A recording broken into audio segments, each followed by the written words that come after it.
کچھ لوگوں کے پاس علم ہوتا ہے پر ان کا علم کسی کو نفع نہیں دیتا.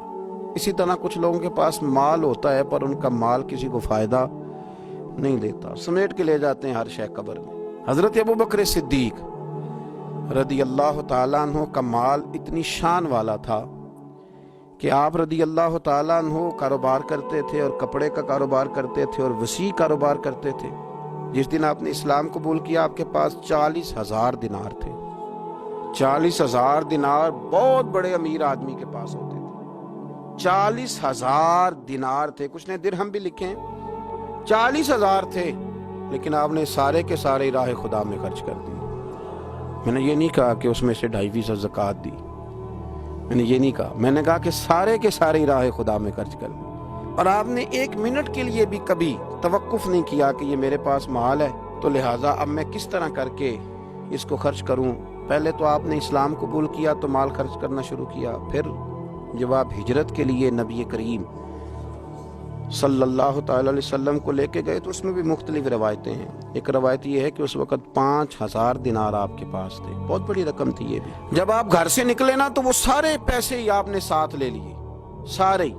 بڑا مشکل کام ہے. گھر میں جوان بیٹیاں بھی تھیں, بچے بھی تھے, خرچے بھی تھے. لیکن یارو یہ بڑا کٹھن رستہ ہے. وہ سارا ہی پیسہ لے لیا اور وہاں پتھر رکھ کے نا چھوٹے چھوٹے تو ان کے اوپر کپڑا ڈال دیا. والد نابینا تھے. اپنی صاحبزادی سے فرمانے لگے اگر ابا جی پوچھے نا ابو بکر سارے پیسے تو نہیں لے گیا. اور وہ ڈھونڈتے ڈھونڈتے یہاں آئے تو ان کا ہاتھ لگوا دینا انہیں پتہ چلے کہ پیسے ابھی یہیں پڑے ہوئے. لیکن ساری رقم ساتھ لے گئے اور راہ ہجرت میں ساری رقم خرچ کر دی. میرے نبی کریم صلی اللہ تعالی علیہ وسلم نے اعلان فرمایا غزوہ کے لیے, جنگ کے لیے, جہاد کے لیے. قحط کا زمانہ تھا. لوگوں کے پاس کھانے کو روٹی نہیں تھی. حضرت عمر فاروق فرماتے مجھے یوں لگتا تھا کہ ان دنوں سب سے زیادہ خوشحال میں ہی ہوں. تو میں نے اس طرح کیا کہ گھر کا سارا مال جمع کیا تو وہ میں نے نا نصف کیا اس کو, آدھا, اور آدھا مال میں نے رکھ لیا گھر والوں کے لیے اور آدھا مال پھر میں بول رہا ہوں 2.5% نہیں 50%. یہاں 2.5% کی زکوٰۃ دیتے ہوئے لوگ پریشان ہو جاتے ہیں. 50% جناب عمر فاروق رضی اللہ تعالیٰ عنہ فرماتے ہیں کہ وہ میں نے اس کو جمع کیا اور میں نے ارادہ کیا کہ آج ابو بکر سے آگے گزریں گے انشاءاللہ. نیکیوں میں, خرچ کرنے میں, کمانے میں نہیں, جمع کرنے میں نہیں, خرچ کرنے میں. فرماتے ہیں جب وہ میں مال لے کے نبی کریم کی بارگاہ میں گیا تو میں بڑا مطمئن تھا کہ آج میں آگے گزر ہی جاؤں گا. لیکن جب میں نے نظر اٹھائی تو میرا رنگ بدل گیا. میرے پیچھے پیچھے ابو بکر صدیق بھی آئے اور فرماتے ہیں میں نے اس مرد درویش کا رنگ بدلا ہوا دیکھا. سر کی ٹوپی بھی اتار لی, پیروں کے جوتے بھی اتار دیے, وجود کے کپڑے بھی اتار کے بوریے کا لباس پہن لیے اور گھر سے سوئی دھاگا بھی اٹھا لائے. کہتے مال رکھا. حضور نے مجھ سے پوچھا عمر کیا لائے ہو؟ میں نے کہا حضور آدھا لے آیا ہوں آدھا چھوڑ آیا ہوں. نبی کریم بڑے خوش ہوئے. مجھ سے پوچھا تھا کیا لائے ہو, بات پہ غور کرنا. اور ابو بکر صدیق سے پوچھا ابو بکر گھر میں کیا چھوڑ کے آئے ہو؟ مجھ سے پوچھا کیا لائے ہو؟